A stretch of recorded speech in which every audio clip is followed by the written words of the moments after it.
தனக்கு பாதுகாப்பு வழங்கும்படி தஞ்சை மாவட்ட காவல் கண்காணிப்பாளரை சந்தித்து மனு அளித்தும் நடவடிக்கை எடுக்கப்படவில்லை என ஆடுதுறை பேரூராட்சி தலைவர் மா.க. ஸ்டாலின் குற்றம் சாட்டியுள்ளார்.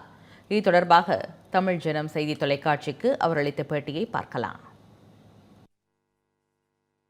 இப்படி 5-6 வெடிகுண்டுகளை வெடித்துவிட்டு மேலும் 2 வெடிகுண்டுகளை போட்டுவிட்டு முகமூடி அணிந்து கொண்டு காரை விட்டு இறங்கி பொறுமையாக நிதானமாக இவ்வளோ செயல் செஞ்சுட்டு போயிருக்கிறாங்க.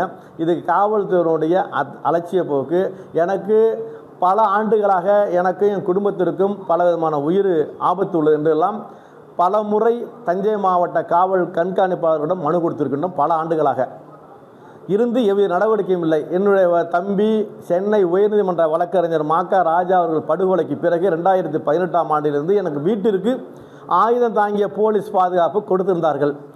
ஆனால் கடந்த 2024ஆம் ஆண்டு நடைபெற்ற பாராளுமன்ற தேர்தலில் பாட்டாளி மக்கள் கட்சி பாரதிய ஜனதா கட்சியினுடைய வேட்பாளர்கள் அறிவிக்கப்பட்ட உடனேயே என்னை வீட்டிற்கு போடப்பட்ட போலீஸ் பாதுகாப்பையும் பறித்து விட்டார்கள். சாமானியனை போல எப்பொழுதும் மக்களோடு வாழ வேண்டும் என்ற காரணத்தால் அலட்சியமாக வந்த காரணத்தால் அந்த சூழ்நிலைக்கு ஏற்றவாறு அந்த சூழ்நிலையை பயன்படுத்தி கொண்டு அலுவலகத்துக்குள்ளேயே நுழைந்து வெடிகுண்டு வீசும் நிலை உள்ளது. அதனால் காவல்துறையினர் உரிய விசாரணை நடத்த வேண்டும்.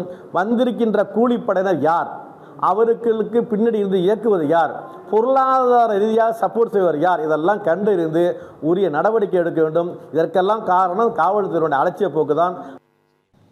ஆடுதுறை பேரூராட்சி தலைவரான ஸ்டாலின் என்பவர் வழக்கம் போல் அலுவலகத்தில் கட்சியினருடன் ஆலோசனையில் ஈடுபட்டிருந்தார். அப்போது அங்கு காரில் வந்த கும்பல் பெட்ரோல் குண்டுகளை வீசி அரிவாளால் தாக்குதல் நடத்தியது. இதில் இளையராஜா மற்றும் அருண் ஆகிய இருவர் காயமடைந்தனர். நல்வாய்ப்பாக ஆடுதுறை பேரூராட்சி தலைவரான ஸ்டாலின் காயமின்றி தப்பினார். இந்நிலையில் கொலை முயற்சியில் ஈடுபட்ட கும்பலை கைது செய்ய வலியுறுத்தி பாமக மற்றும் வன்னியர் சங்கத்தைச் சேர்ந்தவர்கள் கும்பகோணம் மயிலாடுதுறை சாலையில் மறியல் போராட்டத்தில் ஈடுபட்டனர்.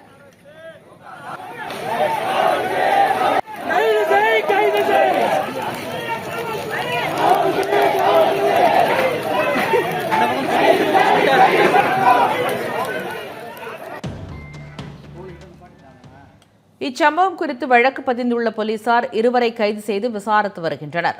மேலும் கொலை முயற்சி கும்பல் காரில் வந்தது தொடர்பான சிசிடிவி காட்சிகளும் வெளியாகியுள்ளன.